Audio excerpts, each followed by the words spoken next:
পটাচাৰা। স্বনামধন্য কবি নৱকান্ত বৰুৱাৰ একে নামৰ উপন্যাসৰ ভিত্তিত লিখা স্বৰচিত কবিতা। প্ৰিয়ৰ পৰা বিচ্ছিন্ন হোৱা এজনী উন্মাদিনী শ্ৰাৱস্তীৰ ৰাজপথত দৃশ্যমান। মুখমণ্ডল ঠিক ডাৱৰৰ মাজৰ জোন। ভ্ৰকুণ্ঠিত বাটৰুৱাই কয়, উন্মাদিনীৰ আকৌ কিহৰ ৰূপ? উন্মাদিনীৰ শিলহেন চকুত সকলোৱেই নিৰৰ্থক, এক শূন্যতা। সংজ্ঞা লোপ হ'ল তাইৰ। দহো দিশে মাথো এন্ধাৰ আৰু এন্ধাৰ। ঘনঘোৰ আঁউসীৰ নিশা সৰ্পবিষত নিথৰ হোৱা স্বামী দেহৰ, অথবা বৰষাৰ ক্ষুৰধাৰ সোঁতে বুকুৰ পৰা আজুৰি নিয়া দুই সন্তানৰ ভীতিগ্ৰস্ততাৰ আভাস বাৰু তাইৰ দুচকুত ফুটি উঠিছে নেকি? তাই দৌৰি আহিল আই বোপাইক দাৰুণ বিড়ম্বনাৰ ছবিখন দেখুৱাবলৈ। আশা, অকণি ব্যথা, অকণি সান্তনা। কিন্তু পিতৃৰ ভেটিত যে এয়া ডাও ডাওকৈ জ্বলি উঠিছে দুখনকৈ চিতা। শেষ আশ্ৰয়ৰ পৰা বঞ্চিত হ'ল তাই। বিহ্বলা, বিবৰ্ণা, ত্ৰাহিতা সকলো পুঞ্জীভূত তাইৰ মুখমণ্ডলত। গমকে নাপালে তাই ক'তনো পৰিল খহি দেহৰ শেষ আভৰণ দুখৰি।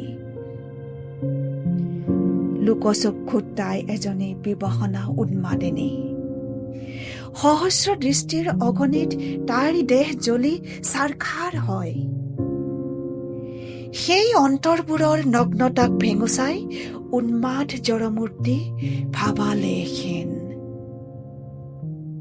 হঠাৎ এদিন শ্ৰাৱস্তীৰ গুঞ্জনৰ ঊৰ্ধ্বত ধ্বনিত হ'ল, এহি ভগিনী, আহা ভগিনী। তাইৰ শিলহেন চকুজুৰি যেন অস্থিৰ হৈ পৰিল।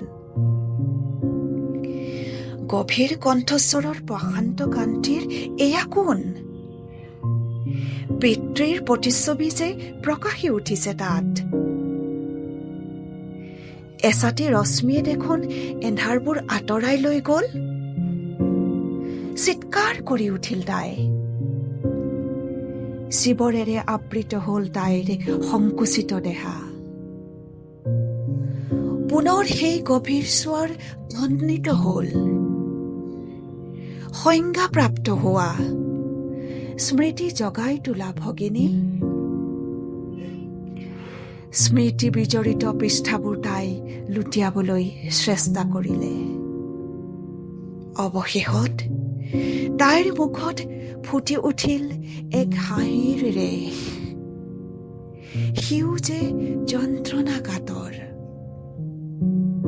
হয়, তাইৰ স্মৃতি জাগৰিত হ'ল। অতীতৰ আৱৰণ গুচাই তথাগত বুদ্ধই সম্বোধিলে তাইক পটাচাৰা বুলি। এক নিৰ্ভয় ছত্ৰছায়াত আশ্ৰিতা হ'ল মুণ্ডিত মস্তকা ভিক্ষুণী পটাচাৰা। সংঘম শৰণং গচ্ছামি।